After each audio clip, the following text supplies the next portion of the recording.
Bagaimanapun di dunia industri itu ikatan emosional itu ada.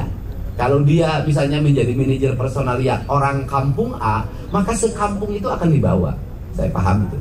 Nah, untuk itu harus banyak dilahirkan. Nah, selain itu, apa sih untuk menurunkan angka premanisme di kalangan industri itu adalah membuat bursa kerja. Ini yang saya tadi sudah hubungi orang untuk segera menyiapkan. Bagaimana menyiapkannya adalah ada pabrik, ada lingkungan. Ada lingkungan desa, ada lingkungan kecamatan. Di lingkungan kecamatan ini, calon tenaga kerja barunya harus segera terdata.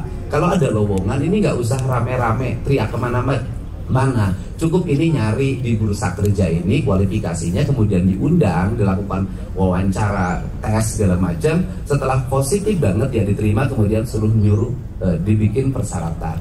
Kalau terus-terusan dibuka lowongan kerja, melahirkan antrian ribuan, pasti menimbulkan percaloan. Pasti menimbulkan berbagai problem dan asumsi bahwa angkatan kerja di Jawa Barat itu sangat tinggi dan tidak tertampung. Nah, pola inilah yang akan dibuat hari ini adalah, yaitu satu, gerakan pemikiran saya adalah mempermudah akses investasi. Ini saya buktikan kemarin, misalnya BYD di Subang. Itu karena Patimban itu masih lama prosesnya, dia butuh jalan. Sehingga jalannya dibuat dalam bentuk akses tol yang sifatnya sementara.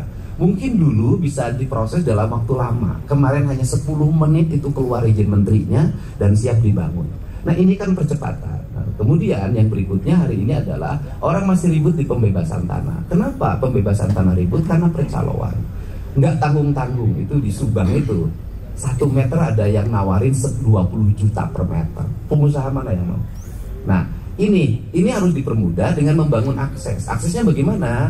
Nanti si pembebas tanah harus bertemu langsung dengan orang yang membebaskan. Gubernur akan memfasilitasi untuk mengundang masyarakat yang punya tanah, dan kemudian pengusaha yang akan membebaskan. Kemudian dua-duanya bertemu, silahkan bernegosiasi, bertransaksi tanpa melibatkan pihak lain. Agar apa? Kalau masyarakat menikmati kenaikan harga tanah dan dilakukan penjualan, maka dia bisa menikmati uang. Tetapi dengan sebuah catatan, masyarakat itu harus bisa memanfaatkan uang itu dengan asalnya sawah, cari tempat sawah yang lebih murah dan lebih luas. Dan saya tahu betul itu. Orang Bekasi dulu ketika ada pembebasan, itu mereka memburu sawah yang di Kerawang. Dan sekarang ratusan, mungkin ribuan hektar tanah di Kerawang ini banyak yang dimiliki orang Bekasi. Saya pernah berkunjung ke sebuah desa di Kerawang ini, adalah ada satu desa di mana rakyatnya tidak punya sawah 1 meter pun.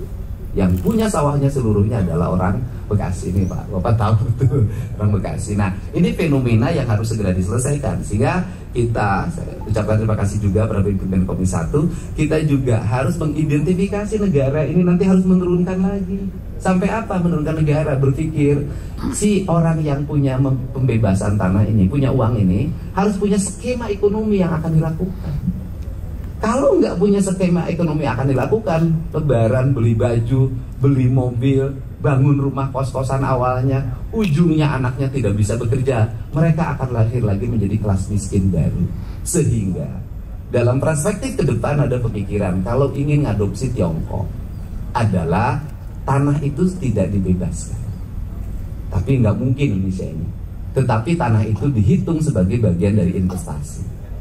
Karena tanah dihitung sebagai bagian investasi, maka pemilik tanah itu menjadi pemilik modal sebuah industri. Karena pemilik modal sebuah industri, maka pemilik tanah itu menikmati turun dan naiknya produksi.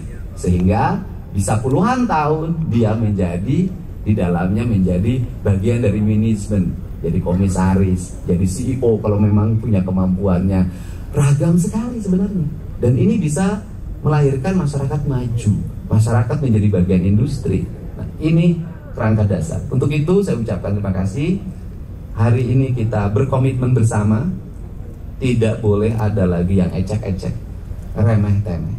Tetapi saya katakan, remeh-temeh minta THR ke pabrik, majuin proposal ke pabrik. Kalau pabrik itu menjadi tumpahan kemarahan, tidak ngasih, dikejar, tidak ngasih, di demo, tenaga kerja ditekan, ini ditekan, stres.